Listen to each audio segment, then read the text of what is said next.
You know what I've noticed? We hear a lot about we shouldn't feel shame. That shame is garbage, that guilt is toxic, and I get it. I understand why people say that. Yet, what if I told you that shame isn't the villain in your story? What if shame is actually a bodyguard? Stay with me, okay? I know some of you guys are going to be like, "What? Bodyguard? Bodyguard to what?" Well, bodyguard to places that you haven't really accessed, some vulnerable, sensitive places. And you see, the thing about shame is it tends to always get wrapped up with negative bias. And that negative bias has a real armament to it. And many of us don't know how to face that.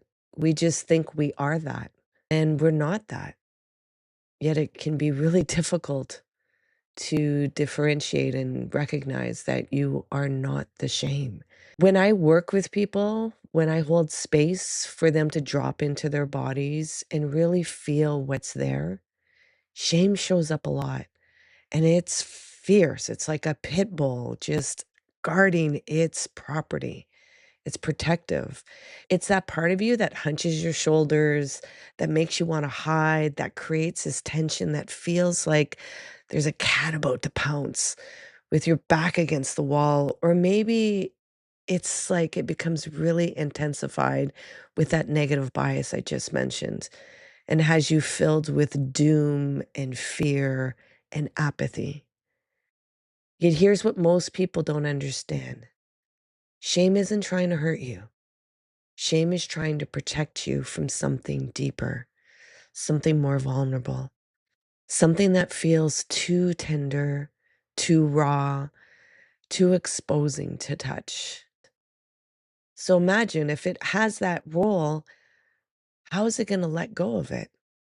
And that's where your work starts to develop and you begin creating these tools to integrate the shame, to feel it.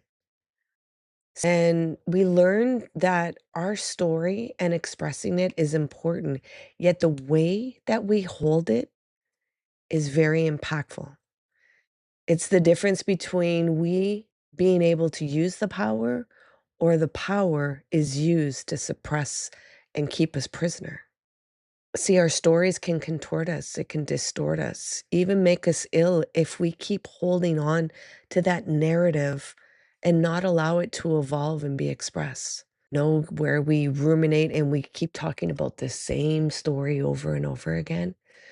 That's a bit of shame holding on, not thinking that we can go beyond this, that we have to keep saying this same story because that's the only way that we'll be protected. To go out into the unknown and gather more lived experience and open our hearts feels too much like a threat. It feels safer to just loop in the narrative of the story. And that's where shame grows its power.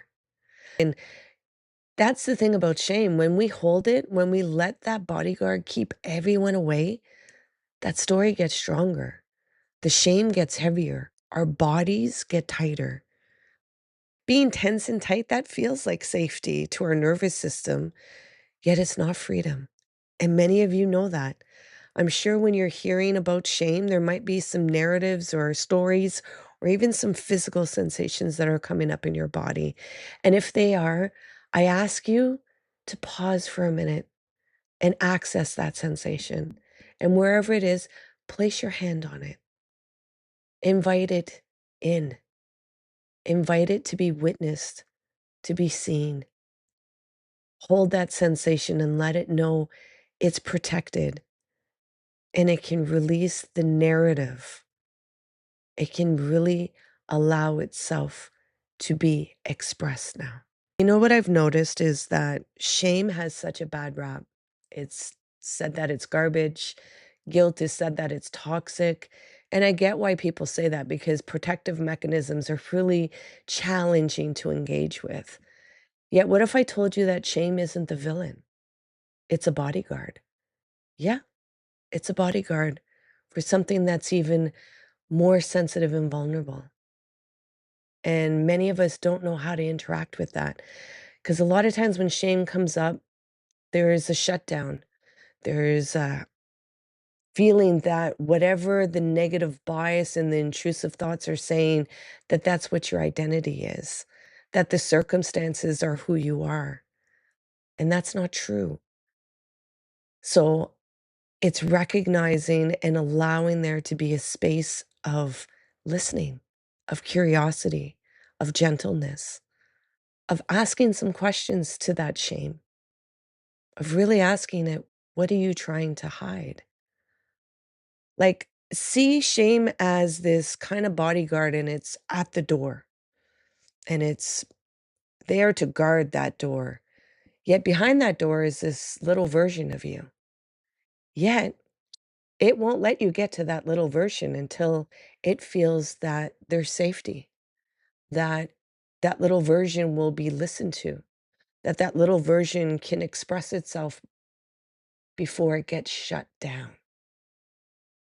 Because usually shame came in as a protective because there was something that was painful that happened, or there was a narration of some big emotions that came up and there wasn't the ability to process. So shame came in to do its duty to help protect you from that pain. And what we know about pain is there's no avoiding it. You can delay it, you can numb it, you can run from it, yet it doesn't go away. Because once you return back into your body, it comes back and knocks at the door and says, hello, I'm still here. I'm still needing some processing. And many of us are like, fuck, no, I don't want this. Yet when you can start doing that work of integration and processing, that's where the freedom lies. So shame shows up in different ways for people. It can tightness, it can have hunched shoulders, it can have apathy, a frozen state, it can be anger, defensiveness. It shows up differently for each individual in the biology and whatever narrative was constructed in that experience. So while you're listening to this shame, I'll asking you to be curious of where does it show up in your body? And if it's showing up right now, I'll ask you to bring your hand to it and just place your hand and hold it. I know that's uncomfortable. A lot of things are going to come up, or maybe nothing will come up. However, I'm just going to ask you to be with that and invite it to communicate. Tell it that it's safe to express. Tell it that you're here to witness and you're not going to abandon yourself, that you will be here with all of you. And let that shame express itself a little more and melt down its armament so that what's underneath and behind it can now communicate with you. I did this during a podcast last night, and because the person had willingness, there was a significant integration. There were tears, there were ahas, there was exhilaration, and most of all, there was connection with all of them. That they weren't only stuck up in their head trying to analyze the shame, that they actually allowed it to surrender and reveal what it has been protecting. And when we get into those moments, they are significantly vulnerable, and our nervous system doesn't like it. It's going to run and find the home in the chaos, the predictability, the uncomfortableness. Yet, if we can allow ourselves to just give a little more space for the things that are in the shadows so that it can come to the light of our awareness, and that those splintered parts of ourselves can come back into a wholeness with a W, so that we hold the whole of our story, not just the great parts or the parts that feel okay, and that we shun away the parts that feel so uncomfortable that we want to shed and hide ourselves from.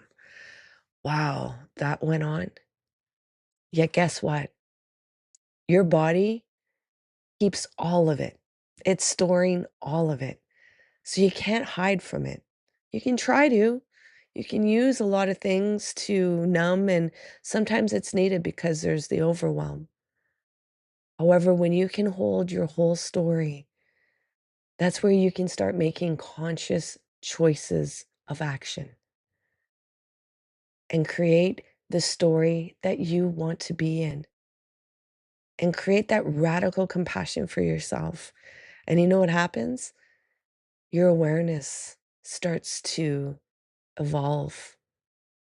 And then you start coming out of your story and you start seeing for other people what their story looks like and what they may not see about themselves. So when shame comes up for yourself and there's possibly negative bias that gets wrapped into it, just I would ask that if you can, be curious, be gentle, and ask it, what are you really trying to hide from me? Because I'm willing to face and integrate all of me. So thank you for being here. Thank you for doing this inner work. So this has been the Lift Oneself podcast, and I'm your host, Nat Nat. And if you found anything of value in this podcast, I ask you to share it. It may be the medicine that somebody is waiting for. Please like, subscribe, and share. Help build this community. I appreciate you. Please remember to be kind and gentle with yourself. You matter.